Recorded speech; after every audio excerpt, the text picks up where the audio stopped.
In this episode 14 of the Daily Hustle, we talk about being discouraged and feeling down, and then we insult most people. We offend a lot of people on this one. Broadcasting from the box that rocks and Thrive15.com world headquarters, it's the Daily Hustle with Daniel McKenna.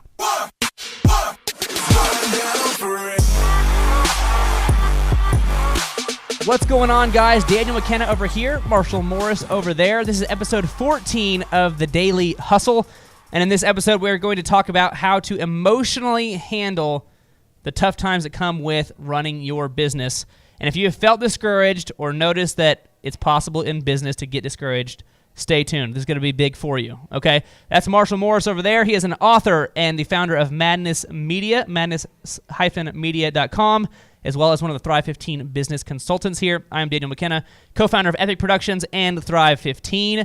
And the whole point of this show is to offer you guys a ton of value by answering your questions both through Thrive15.com and Twitter and Instagram, and give you guys some knowledge from the mentors, from the personal experiences we have with the businesses here in the studio and across the nation. So it's going to be big for you. If you're watching on Facebook Live, thanks for tuning in. We do want your questions and we do want your comments on there. We will get back to you on there. And for the YouTube and podcast audience, welcome in. This is episode 14. Marshall Morris, how you feeling? I will say that I feel awesome. I just like really can't explain how awesome I feel. Yeah. And furthermore, I feel awesome because it looks like you're wearing a new shirt. No, I am not wearing a new shirt. Are you sure? This is the same shirt I've worn I probably wear this shirt like once a week. Once a week? Yeah. Are you sure? I actually have two copies of this shirt. Is this a new Christmas shirt? It is not a new Christmas shirt. Are you sure you didn't get it for Christmas? I'm positive. All right, we'll come back to that. This is what the audience wants to see, is you asking me about my shirt. I could have sworn it's a new shirt. Okay, so we're gonna answer this first question. This is actually from an anonymous questioner. They don't want the world to know who they are necessarily, so we will not put them out there on blast, but we will answer their question. Give me some mojo here, Marshall, and then ask me the question. Okay, here we go. From Jane Doe / John Doe. If you're watching on Facebook Live, you're going to want to watch this on YouTube or on the iTunes podcast. We got some mojo going right now. Yeah, it's pretty awesome mojo. A little bit of Prince. A little bit of Prince going on right now. Okay, so go ahead and ask the question here, Marshall. Okay, so this question is, I have a restaurant in Corpus Christi that hasn't done all that well. I don't have the budget that other big-name restaurants around us have, so I can't advertise like they do. My head chef quit because I couldn't give him a raise. I feel like closing down the restaurant this year is very possible. And I put everything I had into it. I feel like a failure. What do I do? Okay, so this is from an anonymous question asker. If it's Louis Spaghetti, Louis probably doesn't want everybody to know that his business isn't doing well, so that makes sense. That's right. Okay. So, restaurant business is a tough business. Very tough business. Very competitive. Very competitive. Low margin. So let's get into this question here. First of all, we'll go with some Dale Carnegie, and then we'll get into the point of this episode, because this is going to be a good one, and it's going to be offensive, and it's going to be good. You're about to offend everybody? Well, probably going to get into some offensive stuff here. Okay. Dale Carnegie, multi-best-selling author. You've probably heard of him. How to Win Friends and Influence People. In this context, he's talking about how do you get someone to like you, but he's giving you sort of the stat here. When we are not engaged in thinking about some definite problem, we usually spend about 95% of our time thinking about ourselves. Okay, so he's saying that unless I'm working on something specific, I'm probably thinking about myself. Okay, so why does this matter for the restaurant in Corpus Christi? Why does this matter for Mr. John Doe? Let's get into some Clay Clark. Clay Clark. Go ahead and give us the Clay Clark rundown here, Marshall. Who is Clay Clark? I've been practicing. Okay, well, I'm ready. Okay, so he's the former U.S. Small Business Administration Entrepreneur of the Year. He started DJ Connection, grew that to do 3,000 events per year. He's the founder of Thrive15.com and 9 other businesses. He has 1 wife, 5 kids, and 36 chickens. It's amazing. That was that was a good summary. Thank you. That was good. Okay, so Clay Clark, COO of Thrive, as well as multiple business owner. What does he say? He says the cavalry is not coming. No one cares about you or your business more than you.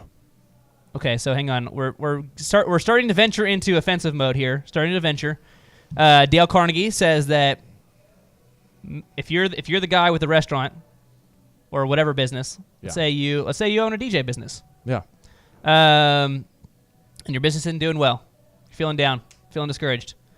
I, as not you, I'm going to spend about 95% of my time thinking about me. Mm-hmm. Okay, but it's your business that's struggling. Okay. And then Clay is saying the cavalry is not coming. Yeah. Nobody cares about you or your business more than you. Okay. Starting to get a little offensive. This guy reached out to us. He was feeling down, feeling discouraged, and starting to get a little bit more offensive. Let's go ahead and go all the way offensive. Yeah. And we're going to censor this quote. Just in case my mom is watching or listening, we're going to censor this quote. This is from Gary Vaynerchuk. He's on the show a lot. Well, him not necessarily, but what he talks about is on the show a lot. He says, and we're censoring this. This is not the specific words, but it's close. No one gives a flip about your feelings. You can probably guess which word was not the actual word he said. In context, somebody asked him at South by Southwest, asking the same sort of question. Said they were working hard, their business wasn't doing well. And what was his response? He said, no one gives a about your feelings, bro. He's saying this from the stage in front of tens of thousands of people. BS entrepreneurs cry about how they want it to be instead of acting on how it actually is. He's saying it doesn't matter if you feel down, if you feel discouraged. The marketplace does not care. It does not matter if you feel amazing and you feel confident and you feel ready to go. The marketplace does not care. So if you were feeling down, I told you this is going to get into the offensive part of we're venturing into offensive here. Yeah, somebody's hurt. I get that, and maybe it's you at home. Maybe it's super offensive for you. I hope it's not, but this is how it is. If you're down, you're feeling discouraged, you're feeling like you're not going to make it, you're not where you want to be, realize that nobody cares. And why does that matter? Well, the second that you actually realize in your mind that nobody cares, that you feel upset, that you feel down, is now more time that you can spend working to get back. You're no longer spending time thinking about how bad it is for you. You're now spending time thinking about how do I get back? How do I come back, right? First of all, it's probably not that bad. If you can watch this or if you can hear this, that means you probably have internet, you probably have electricity, you probably have a meal to eat every time there's some food, food time, breakfast, lunch, or dinner. Most likely, those things are happening. Most likely, you have clothes. Most likely, you have somewhere you can stay, even if it's just crashing on a buddy's couch. So it's not that bad. You're already richer than the majority of the world, if that's you. Okay? Secondly, realize that nobody cares if you fail. Nobody cares if your business fails. Your mom might care because she wants you to do well, but she doesn't even care as much as you care. So as soon as you realize that and realize that the fact that you aren't successful currently does not matter because nobody cares, is now more time that you can put into positive thinking about how do I actually get back? How do I get back on top of it? Give me the Jack Welch quote here, Marshall, before we get into some action steps. Jack Welch. So Jack Welch, he is the former CEO of General Electric. He grew the company by 4,000%. That's true. Yeah. And that did emphasize how big that number was. 4,000%. And I appreciated that. Yeah. Yeah, okay. Okay. And so he says we must face reality as it is, not as we wish it to be. Must face reality as it is. Not as we wish it to be. When he took over GE was not that hot. No, not hot. And he did not complain that GE is not that hot. No. I mean, maybe he did complain, but he probably didn't spend too much time worrying about it. No. Okay. So, again, just the summary here. You can do it. You can get to your dreams. You can build a better life for yourself, but also realize that nobody cares except for you. So there's no time to feel down. There's no time to feel down on yourself or feel bad. There's no time for that. There's enough time for you to realize it's not going well, and then what can we change to get there? What can we change to start doing well? So specifically for Mr. Anonymous in Corpus Christi, the two things you talked about was, let's see here. You talked about you don't have a budget. Other big name restaurants have a big budget, so that it's easy for them to mass market advertise. Okay, so specifically for you, if you don't have the advertising budget to go wide, you have to go deep with the people that are already there. You have to make every experience of every person that walks in that restaurant matter a lot. Yeah.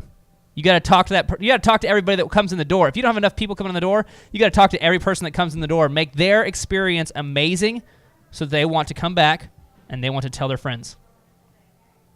If you don't have the budget to advertise, you got to start building a loyal following, right? Mm-hmm. Make them want to recommend you so bad because they love you so much, okay? The second part is you talked about, let's see here, one of your head chef quit because you couldn't give him a raise. Didn't have the money. Well, again, no one cares. Also understand that millions of other businesses have had this exact same problem before. This isn't a new thing that someone important in your organization quit or left or cheated you or whatever. This happens, okay? If you're following the group hiring strategy we've talked about in previous episodes, you already have talent ready to go, ready to jump in right away, get a hold of them. You should have 4 or 5 or 6 people that you have kind of on deck ready to fill spots if needed. If you have not followed that strategy, which you can check that out in a previous episode, if you have not followed that strategy, it's time to get aggressive. Either get aggressive in hiring or take some money out of some other spot of the business so you can pay your chef so that people can still get their food. Meanwhile, start getting aggressive of hiring to replace that dude as soon as you can. Okay? Marshall, you hire and fire every week. I mean, you fire by mere there's 5, 10, 15, 20 people that show up here every week trying to get a job. Yeah. And we maybe talk to 1 or 2 or 3 of them again. That's right. Okay. So talk about this guy. This guy is, one of his things is he's feeling bad because one of his key guys quit. What's the mindset here of this group hiring? What's the mindset here? You got to just keep hiring, and you got to have 3 options ready to go for basically every position at the restaurant at all times. So what happens if I already have a head chef? You got to keep hiring for one. So does that mean I'm hiring 4 or 5 or 6 head chefs? Yeah, because you never know when life is going to happen to them. So worst case scenario, your head chef gets hit by a bus. Sure. That's extreme. I don't know how many buses are in Corpus Christi. But there's let's say worst case scenario. Okay. We'll say, best of him leaving is he's leaving for a bigger and better job. Sure. Okay. You want to help him get to a big job. Sure. Whatever that is, maybe he just wants to go home and retire and spend more time with his family. Who knows what specific life event is going to happen to him. Okay. But specifically, you've got to have 3 options ready to go at all times, because the second that you are without for that particular head chef position, then you're out of luck. And that's a bad deal. So you definitely want to continue this group hiring and have options on deck. Maybe you can't afford to hire another top chef at the time, but you still want to go ahead and have that time set up to interview people that could potentially be your next head chef and let them know, hey, I don't have a spot open right now, but I may have one in the near future. I like your stuff. I'm going to keep your stuff on file, and if it opens up, I'm going to call you. So in this guy's case, if his top chef quit and he had 3 or 4 people that he'd already interviewed that he liked, as soon as that guy quits, you're on the phone. You're like, hey, Rick, remember we talked about you being the top chef? Are you still available? Bam, bam, bam. Okay, so that's how you would functionally do that. But the bigger thing here is the mindset. The mindset is nobody cares that you're failing besides you. I honestly do care. I do care, but I don't care as much as you care. Okay. Nobody cares that you're failing besides you, which means that you don't have time to spend feeling down. It's now time to get aggressive and flip it over for yourself. I don't really care. Marshall doesn't really care. Marshall's more Elon Musk than I am. Okay, closing quote here. We'll leave you with a little bit of up. Because some of this episode has been down, maybe, but leave it with a little up. This is Mark Cuban. Mark Cuban says, it does not matter how many times you fail. You only have to be right once. And then everyone can tell you that you are an overnight success. So you can work forever and fail all the time and then be right one time, have it blow up, and then everybody like, look how lucky that guy is. Man, just luck shined upon him. So there's some positive for you. You only got to be right once. So maybe it's not this time, maybe it's next time. But stay positive. Control what you can control. Get aggressive about switching your situation if you are not happy with where you currently at. Okay, Marshall, daily wins of the week. Daily wins of the week. I would like you to announce this. I don't know why you keep making this. This is the best part of the show. This is why people stay tuned to the show. I don't think so. This is the best part. We talked earlier about a fictitious Louis Spaghetti. Louis Spaghetti? Yeah. Oh, the restaurant? Yeah, the restaurant, fictitious. So I would like you to announce this as if you were Louis from Louis Spaghetti. It's probably an Italian place. It's probably an Italian place. Announce the daily wins of the week. What? I can't even picture this. You are second generation from Italy. You have your grandmother's homemade recipes. You run Louis Spaghetti here in the States now. The best I got. Yeah. Hey, so Daniel, we got the mozzarella and the marinara, and we got the daily wins of the week. Yeah, that's pretty good. That's better. Yeah, that's pretty good. You're getting better at this. I don't know how. The auctioneer one was definitely your best, but you're getting better. What episode was that? I don't remember which one that was. Oh, that was episode 12. Episode 12. If you tune into this show specifically to hear Marshall announce daily wins of the week, go to episode 12 because that was his best performance. So there you go. Okay, daily wins of the week. Go ahead and hit me with the daily wins of the week here, Marshall. This is one of your clients. I'm excited to talk about this. This is one of your clients. I'm excited about this. Let's talk about it. Okay, so check this out. Specifically, Shannon Roberts. I cannot brag on Shannon enough. She's doing incredible. But she is rocking with her business, Lofty Beauty Lounge. LoftyBeautyLounge.com. Where's she from? She's from Oregon. Grants Pass, Oregon. Okay, so, awesome. So big shout out to Grants Pass. Big shout out to Shannon. Grants Pass, what up? And her big thing is last week she saw 19 new clients. 19 new clients. Now, she is rocking it. And she specifically, we had her on the phone the other day, and I was able to share this with you after the fact. But Shannon is running this killer deal right now. So if you're in Grants Pass and you're watching this, okay, you got to check it out because she's running dollar eyelash extensions. And she's been killing it. She's been booking out. Now, certainly, maybe she's not making as much as she could if she was charging like a full market value for them. Okay. These are a couple $100 deals. Yeah. A full set of eyelashes is a big deal. But she's charging $1 for your first time. $1. Okay.